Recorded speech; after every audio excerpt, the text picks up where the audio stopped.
Blades of grass and soil soaked with the blood of the father of our nation went under the hammer, sold to the highest bidder by UK auction house Mullocks. This blood, taken from the site where Mahatma Gandhi died and preserved for the last 64 years, has suddenly become a memorabilia to be bought and sold like any other commodity. Cries by Gandhians and people across the country to stop the auction fell on deaf ears, and the worth of Gandhi's blood-soaked soil was reduced half an hour back to £11,700. These blades of grass, soaked with the blood of the father of our nation, taken from the scene of his assassination, now sold to the highest bidder. Gandhi's blood going under the hammer for £11,700 at British auction house Mullocks, along with other Gandhi memorabilia, including a pair of round-rimmed glasses and a wooden charka. The fact that a price was put to Mahatma Gandhi's blood has caused a massive outrage across the nation. Gandhians even taking the matter to the president's doorstep. Mahatma Gandhi या किसी भी महापुरुष की चीज़ों को उसमें से पैसा बनाने की जो वृत्ति है वो बेहद खराब है. But there are some, though in minority, who feel otherwise. उन्होंने जहाँ से लिया उन समय उनकी इच्छा से लिया, ऐसा व्यक्तिगत जो हमारी संपत्ति का अधिकार है वो है. This is not the first time auctioning of Gandhi's personal belongings to the highest bidder has raised a furore. But with the deep sentimental value that Gandhi's sacrifice has to India's freedom movement, a very basic question is being asked. Is every single thing in today's world been reduced to a mere commodity? Bureau Report, Times Now.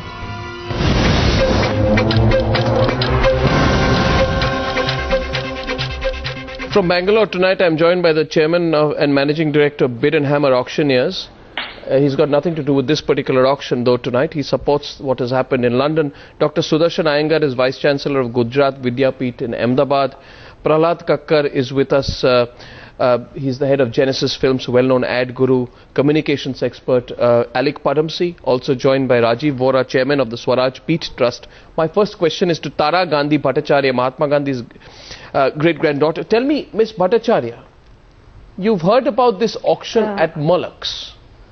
Now, what is most surprising is that one of the items auctioned was soil soaked with Mahatma Gandhi's blood and some blades of grass that were soaked with Mahatma Gandhi's blood. Do you think this was the right thing to do to allow the sale to happen? Well, such news keeps coming, and we have to think about it. Every case is different. And when this news came to me, actually I have not been reading the newspapers, but I would say that this kind of thing, I don't know what to say for it. If there is soil soaked in blood with grass attached to it from the time when Gandhi was assassinated, I think it should be immersed in the waters, in the oceans, in the rivers, wherever it belongs. Wherever a place, whether it is whatever place of the world, it should be immersed in the oceans and in the rivers. I would say this is the way it should be done. And it is also very ironical about other items of Gandhi that are being sold, that are being multiplied. We do not even know whether they are fake or real. And every case has to be studied, of course, in a special way. But as Gandhi belongs to the entire world today and to the entire humanity, the best thing to do, I would say, is most of the things should be safe in museums, whether in India or outside India. And of course, for certain things, probably they have to be brought back here. But for the sake of charity and for the sake of earning name, if we do something, again in the name of Gandhi, using his name, to do either auctioning or to selling or buying, then I think it is very wrong to the spirit of Gandhi. My point to Dr. Iyengar, I am told that you support this particular auctioning which has happened. You support the auctioning of human blood? I mean, forget Mahatma Gandhi's blood. I am not. Isn't this most macabre, barbaric, insensitive? No, I am not supporting the auctioning of the blood. I just commented on the auction that takes place on the personal possessions which happens, and I did not very particularly, I did not comment on the blood. What is your view? My question is today that for 11,000 pounds, which is what, roughly about 9 to or whatever, how many? It's about 12 lakh rupees. Somebody has bought soil soaked with Mahatma Gandhi's blood when he was assassinated in 1948. And he should be, or he or she should be told what Tara Didi has already said, that it should be taken to the nearest ocean, river, and it must be immersed. I think that is what is really poetic, which Tara Didi has said, and I completely agree with her. If that has not been done, we have a responsibility to do, and I think for the blood with the soil has to be immersed, and this particular auction we have done nothing. I would not support. We have done nothing. We had done nothing. The government's done nothing. But I don't think, there has listen, I think our government in first place, Arnab, I think we have to understand that we have very little sense of heritage and the purity of heritage and sanctity of it.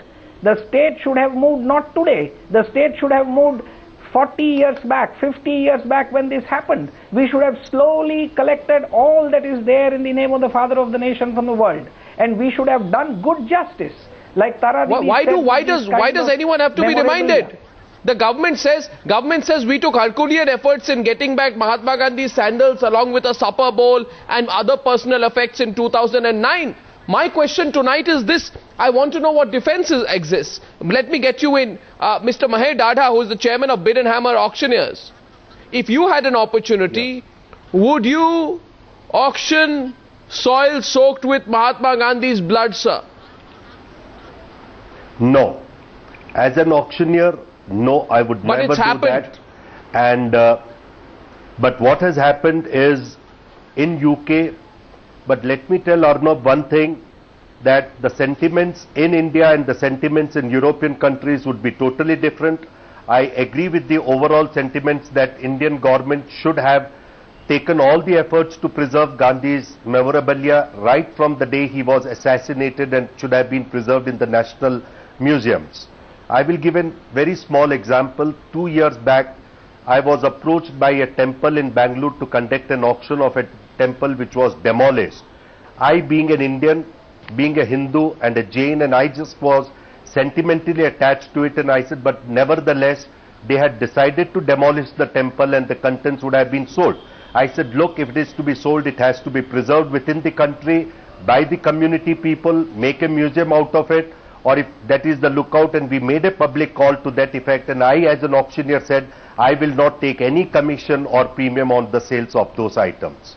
So similarly, had this auction taken place in India, I don't think so any auctioneer would have participated. So this is morbid. Or would have voluntarily gone and given it to the government. This is morbid. But here, unfortunately, the government of India should have acted much faster. When did they come to know? Well, I don't know. This auction is taking place and these items are going for sale. I can only pity the sentiment of both the seller and the buyer out here.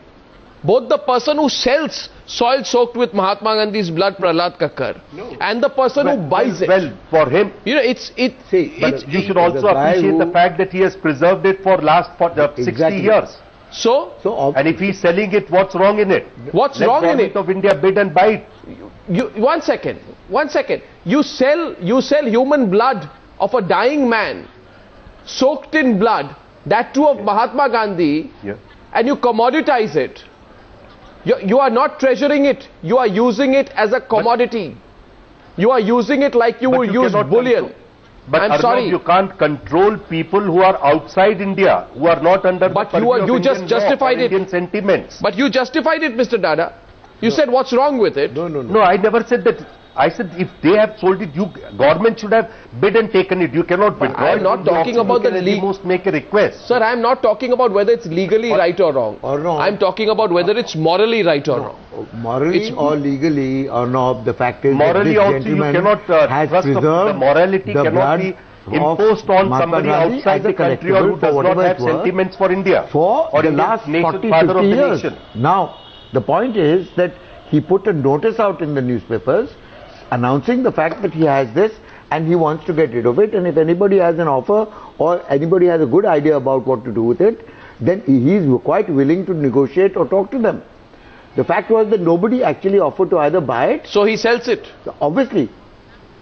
Obviously, what do you expect him to chuck it into the loo and put the price? If he has any value for it, he would not sell it to the highest bidder. No, at least... You are putting a commercial price to Mahatma Gandhi's blood. No, I'm sorry, this is not an overstatement. Or not, if you are putting a price to it, and if it is whatever the price is, then at least the person who buys it will preserve it because it has a value.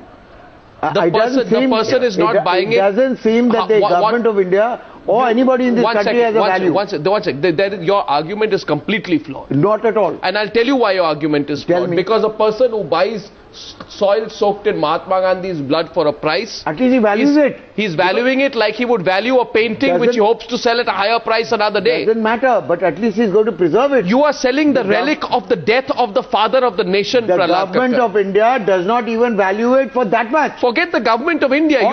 Or Indians, or the Gandhians, or the society. You are selling soil soaked with Mahatma Gandhi's blood. Why are you being so moralistic? I'm not talking about a piece of flannel. I'm not talking about a prayer book. No. I'm not talking about spectacles. I'm not talking about letters written by him. What about the shroud of Christ? I am asking you about soil soaked with Mahatma Gandhi's blood. There has to be something completely sort of insensitive to selling that, buying it as a commodity, then hoping that tomorrow you'll put it at a higher price.